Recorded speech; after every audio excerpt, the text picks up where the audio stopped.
Good morning, students. I am Navdeep Dhaliwal, faculty of Arya College of Engineering and IT, Electronics and Communication Department. Today, we will discuss about conical scan radar tracking. So, this is what extension of sequential lobing that I have explained in previous session. Now, in conical scanning, that is what extension of sequential lobing. So let us have conical scanning radar tracking system first, and then I will explain how this functions.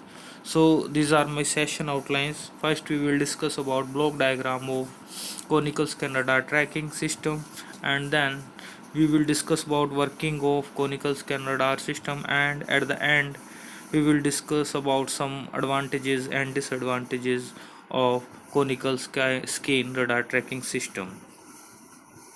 So let us see the basic block diagram which is there in conical scanning. So see antenna in block diagram, and that antenna that is connected with duplexer. Now duplexer is connected with transmitter as well as receiver. Now here task of this duplexer is to isolate transmitter and receiver.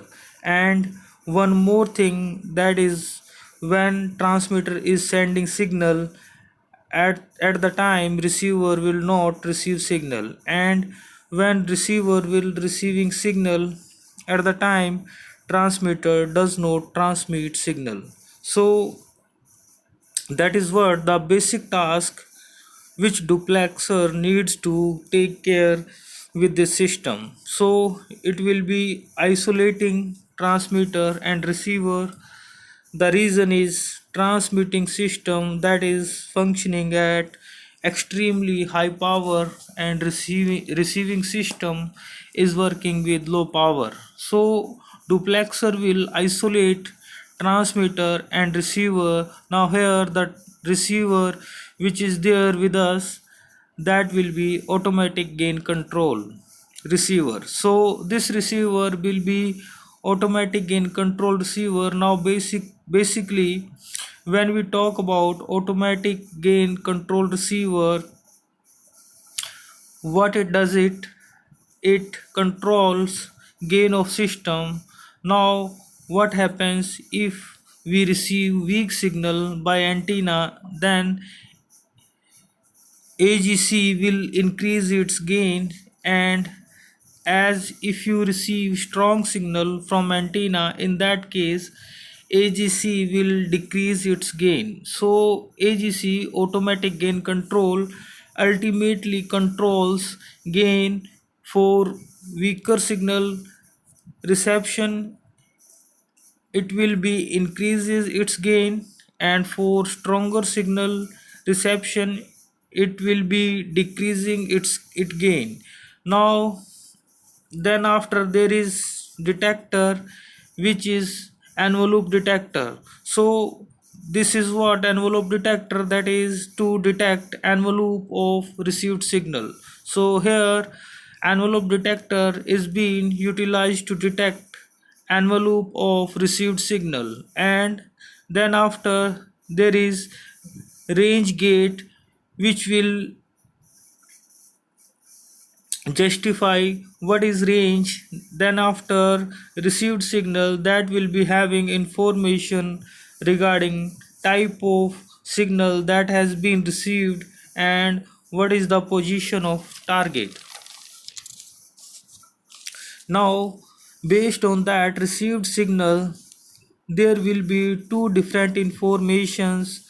One is elevation angle and azimuth angle. So elevation angle and azimuth angle information, that is what we extracted from these two block, where here these information, elevation angle and azimuth angle, that will be given to elevation and azimuth amplifier, and that is what we are connecting it to elevation motor and azimuth motor. Now there are servo motors that will be directly orientation of antenna. So that is to scan antenna for tracking of object. So ultimately here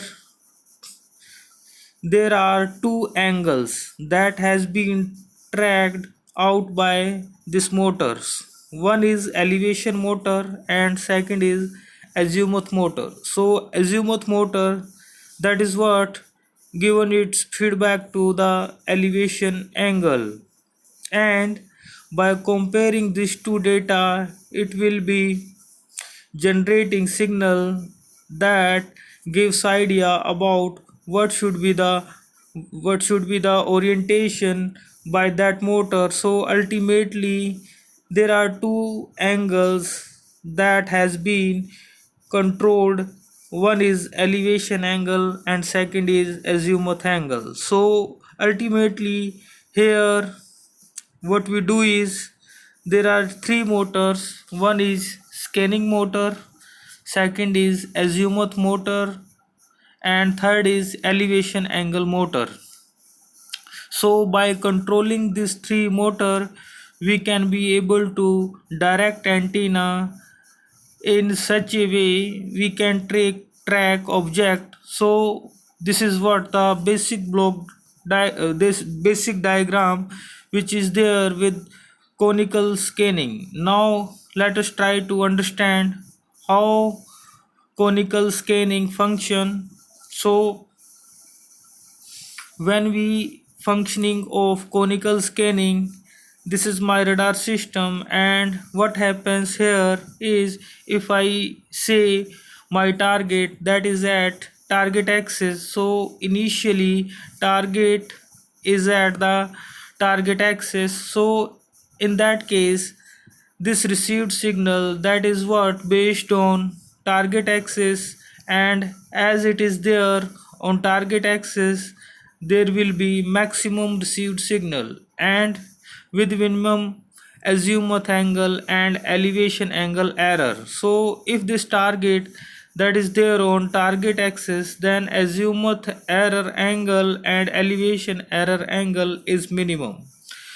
Now let us consider second case like C. For example, if I say target is between target axis and beam axis, so in this case what happens is there is received signal which is little far from target axis. So based on that orientation, so based on this object axis there will be elevation angle error and azimuth angle error, and that elevation angle error and azimuth angle error that will be recalibrated, and that data is given to motor, and that motor will nullify that error and it will try to place this target on target axis. So ultimately here we have this beam that is continuously rotating, and based on this target axis and data on rotational axis will be able to identify azimuth angle error and elevation angle error. Now to to explain this I will explain this animation over here so it will be more clear. Now see, here we have the target and this beam by this antenna radar system that is revolving continuously, so received signal will change with respect to time, and based on that received signal change we can be able to control that azimuth angle error and elevation angle error. So let us try to understand how it is there so it will be more clear. Like see, if you see, this is what the rotational position of that beam.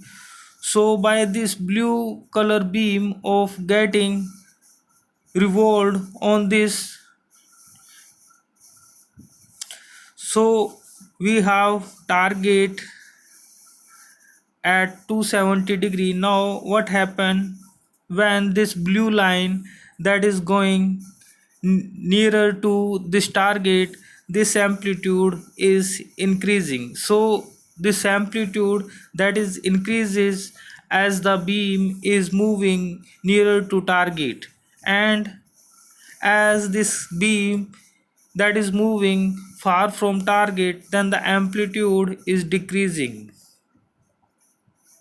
So ultimately amplitude explains you what will be azimuth angle error and what will be elevation angle error. So gain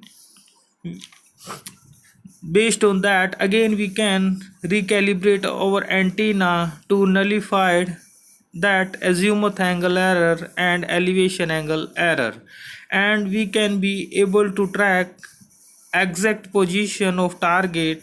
So this is what about conical scanning, where we scan our beam in this way which make shape look like conical. That's why this method is called conical scanning,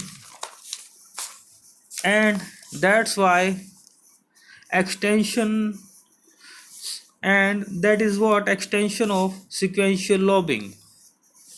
Now here what are the advantages and disadvantages? So advantages of this system is it is accurate than sequential lobing, but disadvantage is this system requires so many elements. So this is what complex and costly system, but it is accurate than sequential lobing.